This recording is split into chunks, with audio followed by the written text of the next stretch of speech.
Hello everybody, welcome to English with Boyen. আজকে আমরা যে পড়াটা করবো সেটা হচ্ছে কি ভার্ব। তো আমরা পার্ট অফ স্পিচ দিয়ে শুরু করলাম। সেখানে নাউন, প্রোনাউন, অ্যাডজেক্টিভ তিনটা আমাদের করা হয়ে গেছে। এবার যেটা করবো সেটা হচ্ছে ভার্ব। চলো তাহলে এবার শুরু করা যাক। ভার্ব মানে কি? যে সমস্ত শব্দের দ্বারা কোনো কিছু হওয়া বা থাকা বা করা বোঝায় তাদেরকে বলা হয় ভার্ব। আচ্ছা, আমরা এখানে যেটা দেওয়া আছে সেটা হচ্ছে ভার্ব কত রকম ও কি কি সেইগুলি নিয়ে শুধু পড়বো। তো এবার দেখো ভার্ব কি দেওয়া আছে, ডিনোটস ডুইং, বিইং, অ্যাকশন, ওয়ার্ডস। তো ভার্ব মানে হচ্ছে বাংলায় বলা হয় ক্রিয়া। তো ভার্ব ডিনোটস ডুইং অর্থাৎ কোনো কিছু করা, বিইং কোনো কিছু হওয়া, অ্যাকশন ওয়ার্ড কোনো কিছু করা, হওয়া বা কোনো কিছু আহ, কোনো কিছু সম্পূর্ণ হওয়া, কোনো কিছু করা, কোনো কিছু হওয়া বা কিছু একটা পারফর্ম করা, সেটা হচ্ছে ভার্ব। বোঝা গেল তাহলে? এবার এটা হচ্ছে শর্টে। ভার্বের অনেক ভাগ আছে, তো ফাইনাইট ইনডিফিনিট ইনফাইনাইট ভার্বটা আমরা করব। চলো এবার দেখো ভার্ব। এবার যেমন মনে করো ভার্বের উদাহরণটি কি হবে? হি সিংস ওয়েল। হি সিংস ওয়েল, তাহলে সে কি করে? সে গান গায়। সিংস মানে গাওয়া। সে গায়, সে কি গায়? হি সিংস ওয়েল, সে ভালো গায়। তাহলে দেখো এই যে সিং শব্দটার মধ্যে কি হলো? তার গান গাওয়াটাকে বোঝালো। তাহলে সিং শব্দটার মধ্যে দিয়ে কি হলো? গান গাওয়াটাকে বোঝানো হলো। তাহলে এটা হচ্ছে একটা ভার্ব। দে প্লে ক্রিকেট, তাহলে প্লে কি? তারা কি করে? তারা দে প্লে ক্রিকেট, তার মানে তারা খেলে। কি খেলে? ক্রিকেট খেলে। খেলার যে দেওয়া আছে, তারা কি করে? তারা হচ্ছে খেলে। ওই খেলা শব্দটা হচ্ছে কি ভার্ব। এবার দেখো আরো কি আছে, আই হ্যাভ এ গার্ডেন। এই যে দেখো verb, I have a garden, তাহলে আমার যে থাকা, আমার যে একটা বাগান থাকার কোন শব্দটার মধ্যে দিয়ে বোঝাচ্ছে? এটা হচ্ছে হ্যাভ শব্দ দিয়ে বোঝাচ্ছে। তাহলে এই যে থাকা হলো কি, থাকাটা হচ্ছে ভার্ব। আচ্ছা, এবার আরেকটা কি দেওয়া আছে, Kalam was a great scientist. Kalam was a great scientist, তাহলে এই যে দেখো এই যে এটা ওয়াজ, তিনি কালাম ছিলেন একজন মহান বিজ্ঞানী। তাহলে কালাম ওয়াজ এ গ্রেট সায়েন্টিস্ট, এই শব্দ এই যে সেন্টেন্সটার মাধ্যমে তার যে গ্রেট সায়েন্টিস্ট হওয়ার যে কাজটা, সেই ওয়াজ শব্দটা দিয়ে সম্পূর্ণ করা হলো। তাহলে ওয়াজটা হচ্ছে কি ভার্ব। এটা হবে বি ভার্বের আওতায় আসবে। এটা হ্যাজ হ্যাভ এর হ্যাভ ভার্বের আওতায় আসবে। বাকিগুলি অ্যাকশন ওয়ার্ডের আওতায় আসবে। চলো এবার আমরা এক এক করে সবগুলি পড়ি। সবার প্রথম যেটা দেওয়া আছে সেটা হচ্ছে ভার্বকে মূলত দুই ভাগে ভাগ করা হয়েছে। একটা হচ্ছে অক্সিলারি ভার্ব আর একটা হচ্ছে মেইন ভার্ব। অক্সিলারি মানে কি? যে সমস্ত ক্রিয়া বাক্যের মধ্যে একা কাজ সম্পাদন করতে পারবে না, তখন তাকে বলা হবে কি অক্সিলারি ভার্ব বা হেল্পিং ভার্বও বলা হয়। এরা আবার কি করবে? এরা থাকার পরেও একটা মেইন ভার্ব ওই সেন্টেন্সগুলোতে আসতে হবে, নইলে এরা কি করতে পারবে না? অর্থ প্রকাশ করতে পারবে না। আবার এমনও কতগুলি আছে যারা কি করবে? একা একা অর্থ প্রকাশ করবে। যেমন মনে করো এখানে যেমন দেওয়া আছে, Kalam was a great scientist. কালাম ছিলেন, এই যে হওয়াটা এটা কিন্তু হেল্পিং ভার্ব বা অক্সিলারি ভার্ব। এখানে কি হলো? এটা মেইন ভার্বের কাজ করলো এই বাক্যটাতে। তাহলে এটা হচ্ছে, এটা এখানে মেইন ভার্বের কাজ করলো। আবার আমরা পরে আরো উদাহরণ নিব যেখানে কি হবে, এই ওয়াজের পরে আরেকটা ভার্ব আসবে, মেইন ভার্ব হিসেবে আসবে এবং কোনো একটা কাজকে সম্পূর্ণ করবে, তখন তাকে বলা হবে হচ্ছে অক্সিলারি ভার্ব। আচ্ছা, যেমন অক্সিলারি ভার্ব যেমন এম ইজ আর। যদি আমি বলি I am I am doing work, এই যে দেখো আই এম ডুইং ওয়ার্ক, এখানে দেখো এমটা কি? এমটা এখানে অক্সিলারি ভার্ব হয়ে গেলো। এরপরে একটা ভার্ব আসলে যেটা হচ্ছে ডু, ডু এর সঙ্গে আইএনজি যুক্ত হয়ে এটা মেইন ভার্বে কাজ করলো। আর এমটা কি হলো? এমটা হইতেছে এখানে অক্সিলারি ভার্ব বা হেল্পিং ভার্ব হিসেবে কাজ করবে। তো আই এম ডুইং ওয়ার্ক, এই যে বাক্যটার মধ্যে এমটা হইতেছে কি হেল্পিং ভার্ব আর ডুটা হচ্ছে মেইন ভার্ব। মেইন ভার্ব তো এই বাক্যগুলির মধ্যে এই বাক্যটার মধ্যে কি হলো, তোমার কাজটাকে সম্পন্ন করতে সাহায্য করলো কে, এই যে এম এম। তো এই জন্য এটাকে বলা হয় কি অক্সিলারি ভার্ব বা হেল্পিং ভার্ব।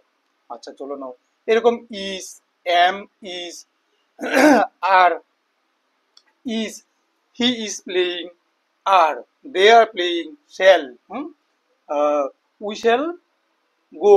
তো এই যে বাক্যগুলো দেওয়া হলো, এই বাক্যগুলোর মাধ্যমে কি করলো, এই ভার্বগুলি হেল্পিং ভার্ব হিসেবে কাজ করলো। উইল, আচ্ছা ফিউচারে শ্যাল উইল কি করা হয়, ফিউচারে ব্যবহার করা হয়। আরো কতগুলি আছে, যেমন মনে করো ক্যান আছে, ক্যান মানে কোনো কিছু সামর্থ্য বোঝায়। আচ্ছা কুড, ক্যানেরই পাস্ট ফর্ম হচ্ছে কুড। তো আমরা এগুলো সম্পর্কে প্রতিটা উদাহরণ নিয়ে আলাদা আলাদা ভিডিওতে আসবো না। এবার দেখো ভার্ব যে দুরকম ছিল, একটা হচ্ছে অক্সিলারি ভার্ব, একটা হচ্ছে মেইন ভার্ব। তো মেইন ভার্ব, মেইন মানে কি, মানে মূল ভার্ব।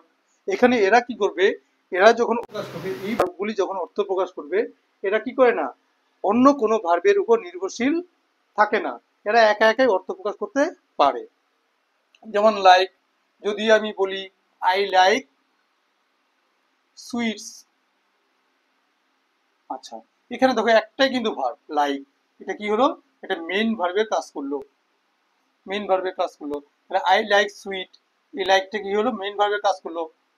আমার যে মিষ্টি পছন্দটা, এই পছন্দটা এই লাইক শব্দটার মধ্যে দিয়ে বুঝিয়ে দিল, তাহলে এটা হচ্ছে মেইন ভার্ব। আচ্ছা এরকম প্লে, ইট, গো, সি, আচ্ছা এরা সবাই হচ্ছে মেইন ভার্ব। এবার যেটা দেওয়া আছে হচ্ছে can make sentences, can make sentences মানে এরা নিজেরা কি করতে পারে, এরা নিজেরা অন্য কোনো ভার্বের সাহায্য ছাড়া এরা নিজেরাই অর্থ প্রকাশ করতে পারবে, মানে কোনো একটা কাজকে সম্পন্ন করতে পারবে। চলো নাও, এবার হলো অক্সিলারি ভার্ব, মেইন ভার্ব। এবার অক্সিলারি ভার্ব যেটা আছে সেটা আবার কিরকম, সেটা হচ্ছে দুই রকম। একটা কি, একটা হচ্ছে প্রাইমারি অক্সিলারি, আর একটা হচ্ছে মডেল অক্সিলারি। প্রাইমারি অক্সিলারি যেমন বি, হ্যাভ, ডু, এদেরকে বলা হয় প্রাইমারি অক্সিলারি। কিরকম, চলো দুই একটা উদাহরণ নিয়ে নেব। বি যেমন দেওয়া আছে, প্রাইমারি অক্সিলারি যেমন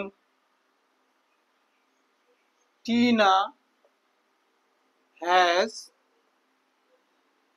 মেড দিস, এখানে যে দেওয়া আছে টিনা হ্যাজ মেড দিস, তাহলে দেখো এই যে হ্যাজটা, এটা হচ্ছে কি, এটা হচ্ছে প্রাইমারি অক্সিলারি, কারণ অক্সিলারি ভার্ব, তো মেডটা হচ্ছে মেইন ভার্ব, মেইন ভার্বের পূর্বে বসলো, এরকম হতে পারে। আচ্ছা আবার এরা আবার কি করতে পারে, এরা এরা একা একাও শব্দ, এরা একা একাও বাক্য তৈরি করতে পারবে, এরা আবার একা একাও বাক্য তৈরি করতে পারবে। যেমন যদি উদাহরণ এরকম, যেমন ওখানটা একটা বাক্য ছিল কি, কালাম ওয়াজ এ গ্রেট সায়েন্টিস্ট, যদি আমরা বলি এরকম,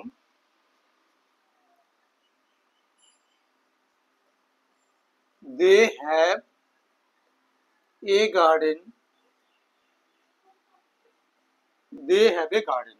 আচ্ছা দেখো এখানে কিন্তু একটাই ভার্ব আছে, এখানে কিন্তু ভার্ব কয়টা, একটা, দে হ্যাভ এ গার্ডেন। এটা কিন্তু কি করলো না, এটা কিন্তু হেল্পিং ভার্বের কাজ করলো না, এটা করলো হচ্ছে কি মেইন ভার্বের কাজ করলো। তো এই প্রাইমারি অক্সিলারি যারা আছে এরা আবার কি করতে পারে, মেইন ভার্বেরও কাজ করে দিতে পারবে। আচ্ছা কিন্তু মডেল অক্সিলারি যেটা যারা আছে এরা কিন্তু আবার মেইন ভার্বের কাজ করতে পারে না। চলো যেমন মনে করো হ্যাভ দিয়ে একটা, ডু দিয়ে যদি করি একটা, I do not like, I do not like meat যদি বলি, তাহলে I do not like meat. দেখো এই ডুটা যে আছে, এখানটা কি হলো, এই লাইকের অক্সিলারি ভার্ব হিসেবে কাজ করলো, কিন্তু এও আবার একা একাও সেন্টেন্স তৈরি করতে পারে। যেমন মনে করো আই ডিড ইট, তাহলে এখানে কি হলো, এখানে যে মেইন ভার্বে কাজ করলো, ঠিক আছে। তো এরা একা একা সব সেন্টেন্স তৈরি করতে পারে। এবার মডেল অক্সিলারি মানে এরা কি করবে না, এরা কখনো একা একা শব্দ বাক্য গঠন করতে পারবে না। যেমন শ্যাল, উইল, মে, ক্যান, এই যে শব্দগুলি আছে, এই ভার্বগুলি কি করবে, এরা যখন অর্থ প্রকাশ করবে, কোনো একটা সেন্টেন্সের মিনিংটাকে সম্পূর্ণ করবে, তখন এরা অবশ্যই কোনো না কোনো একটা মেইন ভার্বের সাহায্য নেবে। শ্যাল দিয়ে যদি করা হয়, যেমন I shall go, we shall play, তাহলে দেখো উই শ্যাল প্লে,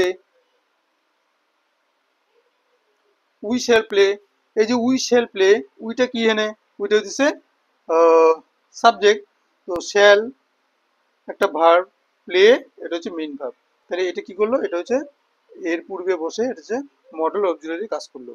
তো এগুলো ব্যবহার করলে পরে মডেল অক্সিলারি কোনো একটা সেন্টেন্সে ব্যবহার করলে পরে অর্থটা একটু ডিফারেন্ট হয়, এবং কোনো কিছু ভালো করে প্রকাশ করার জন্য এই শব্দগুলিকে, এই যে ভার্বগুলিকে ব্যবহার করা হয়। আচ্ছা, শ্যাল উইল এটা ফিউচার টেন্সের জন্য ব্যবহার করা হয়। মেটা কি হয়, মেটা প্রেজেন্ট টেন্সের জন্য ব্যবহার করা হয়। ক্যান এটা প্রেজেন্ট টেন্সের জন্য ব্যবহার করা হয়। তো এদের পরে কি হবে, অবশ্যই একটা মেইন ভার্ব থাকবে, নইলে এরা কি করতে পারে না, অর্থ প্রকাশ করতে পারে না। তাহলে আমরা কি বললাম, অক্সিলারি ভার্ব যেটা দেওয়া আছে সেটা হচ্ছে দুই রকম, একটা হচ্ছে primary auxiliary, modal auxiliary. Modal auxiliary আরো অনেক আছে না। তো প্রাইমারি অক্সিলারি মানে এরা কি করবে, এরা অক্সিলারি ভার্ব হিসেবেও কাজ করতে পারবে, আবার কখনো কি করবে, এরা এরা মেইন ভার্ব হিসেবেও কাজ করে দেবে। কিন্তু মডেল অক্সিলারি কি করতে পারবে না, এরা মেইন ভার্বে কাজ কখনো করতে পারে না। আচ্ছা, চলো নাও তাহলে এখন যতটুকু করলাম ভার্ব, হ্যাঁ, ভার্ব, ভার্ব দুরকম কি হলো, একটা হচ্ছে অক্সিলারি ভার্ব, একটা হচ্ছে মেইন ভার্ব। তো অক্সিলারি ভার্ব যেটা আছে সেটা হচ্ছে প্রাইমারি অক্সিলারি, মডেল অক্সিলারি। এবার আমরা এদিকটায় আসি, মেইন ভার্ব। মেইন ভার্বটা দুই রকম, কি কি আছে, একটা হচ্ছে ট্রানজিটিভ আর একটা হচ্ছে ইনট্রানজিটিভ। ট্রানজিটিভ মানে কি, মাস্ট হ্যাভ অ্যান অবজেক্ট। আচ্ছা, কিছু ভার্ব এমন আছে, ওরা কি করে, ওরা যদি কর্ম নাও নেয় তবু কি করে বাক্যের মধ্যে অর্থ প্রকাশ করতে পারে। কিন্তু কিছু কিছু ভার্ব এমন আছে, এদের অবজেক্ট কি হবে, বা কর্ম এদের চাই চাই, যেমন মাস্ট হ্যাভ অ্যান অবজেক্ট, এদেরকে কি অবশ্যই কোনো না কোনো একটা কি দরকার, অবজেক্ট দরকার। এনজয়, হেট, রিসিভ। আচ্ছা, যেমন মনে করো এনজয়, যদি একটা উদাহরণ নিই,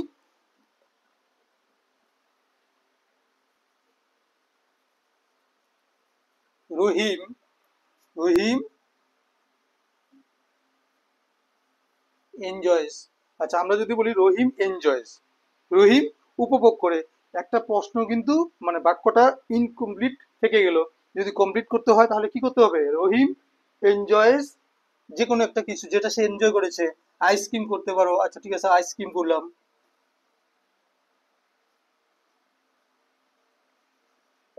আচ্ছা, এই যে দেখো, যদি বলি রহিম এনজয়, তাহলে কিন্তু বাক্যটা সম্পূর্ণরূপে অর্থ প্রকাশ করতে পারে না।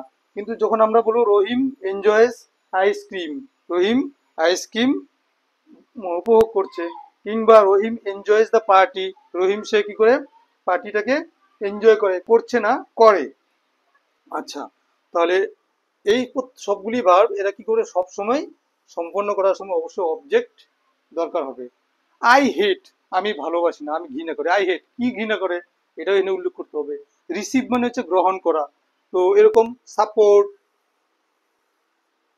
ক্যাচ, আরো আছে না, এরা এরা সবাই হচ্ছে ট্রানজিটিভ, মানে এদের বাক্যে অর্থ প্রকাশ করতে হলে এরা কি করবে, অবশ্যই কোনো না কোনো একটা অবজেক্ট নেবে। এবার দেখো কি দেওয়া আছে, ইনট্রানজিটিভ। আচ্ছা, ট্রানজিটিভের বাংলা যেটা হচ্ছে, এটা হচ্ছে সকর্মক, মানে কর্ম যুক্ত থাকবে, কর্ম থাকবে। আর ইনট্রানজিটিভ মানে হচ্ছে অকর্মক, কি বলা হবে, অকর্মক। যেমন এদের ক্ষেত্রে কর্ম থাকবে না, যেমন does not need an object, এদের কোনো কর্ম থাকে না, অবজেক্ট না হলে এরা কি করবে, অর্থ প্রকাশ করতে পারবে। যেমন ক্রাই, আমি যদি বলি ক্রাই কাঁদছে, একটা এক্সাম্পল নিয়ে নিলাম, the baby, the baby is crying, the baby, baby cries করে দিলাম, C R I E S cries. আচ্ছা, এবার দেখো দ্য বেবি ক্রাইস, এবার এরপরে কিন্তু অবজেক্টের দরকার হচ্ছে না। এটা কিন্তু অবজেক্ট ছাড়াই অর্থ প্রকাশ করতে পারছে। দ্য বেবি ক্রাইস, শিশুটি কাঁদে। তো এখানে কিন্তু আর তোমাকে মানে এরকম মনে হবে না যে সেন্স কমপ্লিট হলো না, এখানে কিন্তু সেন্সটা কমপ্লিট হবে। সুইম,